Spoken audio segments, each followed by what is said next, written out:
Hi, Andrea here. I hope you're doing well. So whenever you go into fasting and you start studying and you start understanding how it works, etc., there is the danger that it can become kind of a religion. You will start thinking that fasting is the thing and it cures all diseases and it's the solution to all the problems. And I have to say that I had a period during my journey that started in late 2018 where I was in that mode. I really was so fixated on fasting that it was kind of a religion. The reality is that fasting is just a tool. Whenever you understand how our metabolism works and how our body works, then you have a number of tools at your disposal to manage your metabolism. Fasting is one of them. It is not a religion. For example, fasting or intermittent fasting comes in various flavors.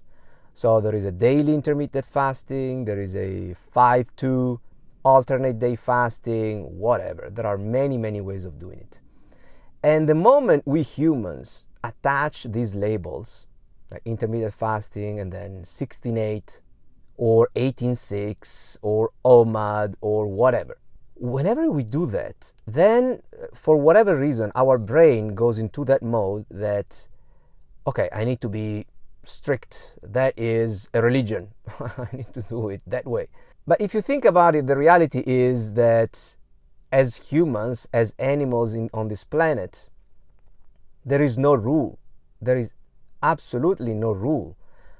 So we evolved in a situation of food scarcity, or not even food scarcity, but not continuous availability of food. If you think about that conditions that are very distant from how we live today, there is no rule. Whenever you find food, you eat, and you eat plenty. You have to eat. You have to provide the nutrients to your body. So we have to eat nutrient-dense foods, not the refined foods, but that's another discussion. And fasting is a natural state of being because you don't have a pantry, you don't have a fridge, you don't have a supermarket, you don't have grocery stores. You cannot eat anytime you want. You have to eat when you get food, when you procure your food because you hunt, or because you have some rotten leftovers, or because you find some edible plants here and there, whatever. Fasting in the natural world, for all living beings in the world that are not modern human beings, is a natural thing that happens every day. And in many periods it could be even a prolonged fasting because you don't have food for many days. Fasting is not a religion. Putting labels on things is very dangerous, or at least it becomes very dangerous for how our brain works. And the dangers are, for example, that if you go into fasting and now you think that fasting is the thing, and maybe you don't combine fasting with a low carb, then you will eat foods that raise your insulin, your blood glucose, and thus insulin. So say that you eat twice a day and you eat a heavy carb diet, then your insulin will be high. And if your insulin is high, you cannot access your fat. Then you do your long fast. That will help bring down the insulin, but because you raise the insulin so much, it will take a long time. And in the first part, or the majority of that fast, until finally your body switches, you are in a state where you cannot access your fat.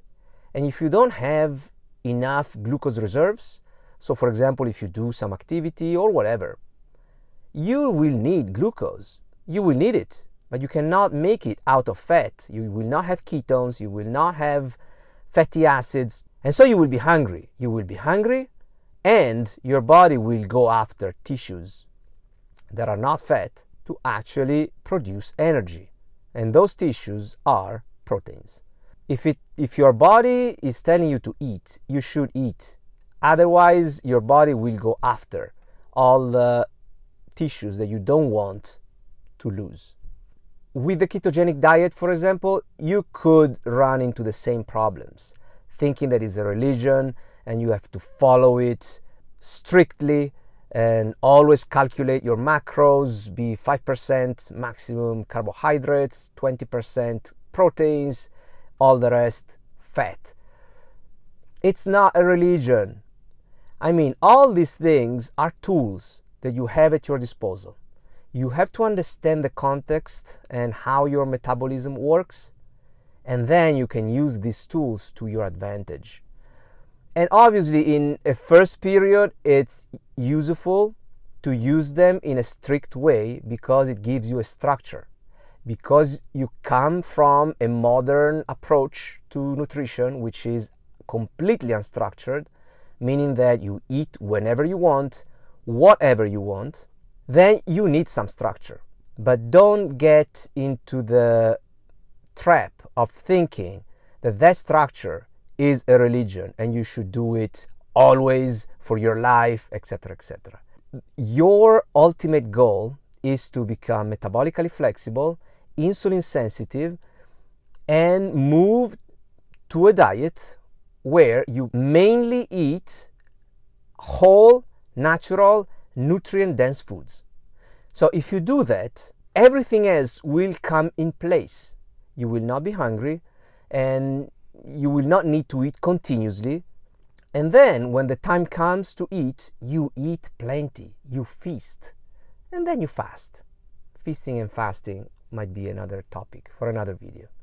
All right, I hope this was useful. If you are still in a modern diet with a lot of carbohydrates, I don't know how this talk was relevant to you, but I hope it gives you something to think about and it makes you curious about these new concepts that I've been talking about in my videos.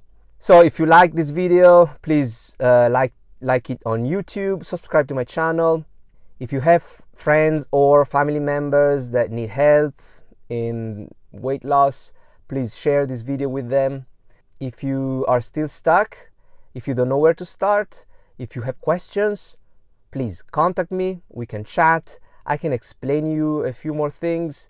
I can maybe give you some tips so you can start on your own, or you can just hire me as a coach, whatever you want. All right? I hope to hear from you soon. Bye.